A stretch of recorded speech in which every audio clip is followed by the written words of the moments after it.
विनम्रता बहुत बड़ी चीज है। विनम्रता में ये एक बात जरूर ध्यान रख लेनी चाहिए कि किसी को भी अगर अपने जीवन में आगे बढ़ना है तो उसे उद्धतपना और अहंकार, धृष्टता इसे जीवन में नहीं आने देना चाहिए, क्योंकि जहां ये चीजें आने लग जाती हैं व्यक्ति का व्यक्तित्व नष्ट हो जाता है।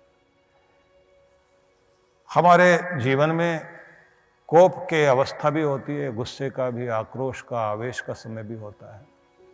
उस समय अगर कोई अपने आप को संभाल ले जाए तो बहुत बड़ी बात होती है। रावण हर वस्तु को अपने हाथ में पकड़ता है और हर व्यक्ति का दुरुपयोग करता है। राम जी हर चीज का सदुपयोग करने के साथ साथ हर एक को मान देते हैं।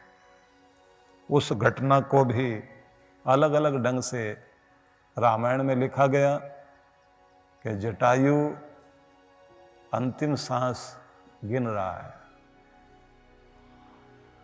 और उस समय राम जी अपनी गोद में लेकर उसको सम्मान देते हैं, क्योंकि अन्याय के विरुद्ध लड़ने में पक्षी भी काम आया था। राम जी की शक्ति वन में रहने वाले जीव जंतु, पशु पक्षी, कहना चाहिए वहाँ के वानर, वहाँ के रीछ, वहाँ के कौल भील, सभी उनकी ताकत बने। बड़ी बात यह होती है कि त्यागवादी व्यक्ति, प्रेम वाला व्यक्ति, दूसरों को आदर देने वाला व्यक्ति, वो सब रिश्तों को अपनी ताकत बनाता है, सबसे रिश्ता जोड़ता है और सबको अपनी शक्ति बनाता है। भोगवादी संस्कृति में ये एक बड़ी अजीब बात है कि वो हर एक से परिचय तो करता है, लेकिन परिचय का मतलब है किसी का मिसयूज करना। इसलिए वो यूज एंड थ्रो वाली संस्कृति भोगवादी संस्कृति है, रावण की संस्कृति है। गोद में लिया हुआ है जटायु को और इतना कहते हैं, मैं अपने पिता का अंतिम संस्कार नहीं कर पाया, लेकिन तुम्हें वही मान देते हुए आज अपने हाथों से मैं आपको विदा करूंगा, उसी तरह के संस्कार के साथ।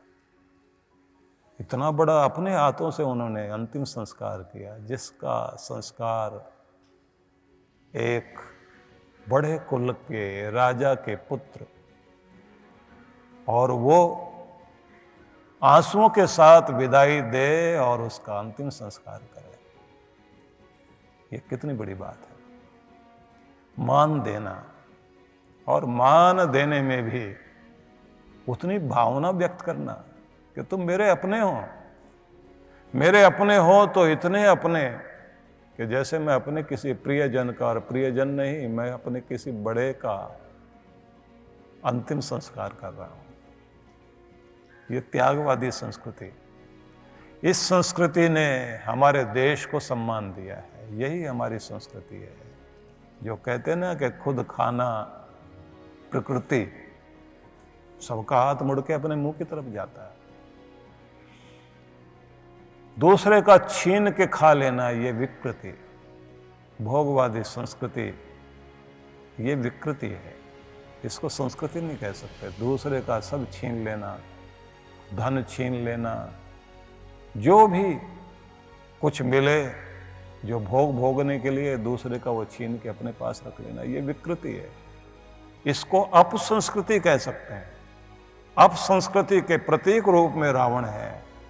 और देखिए आप कि जैसे हम कहते हैं ना कि खुद खा लेना प्रकृति, दूसरे का छीन के खा लेना विकृति, और अपना हिस्सा देकर भी दूसरे का पेट भर देना और उसको खाता देखकर मुस्कुराते हुए आनंदित होना, ये संस्कृति, देव संस्कृति, आर्य संस्कृति, ये राम जी की संस्कृति है। इस संस्कृति को हम कह सकते हैं कि ये राम की संस्कृति हमारे देश की पहचान है।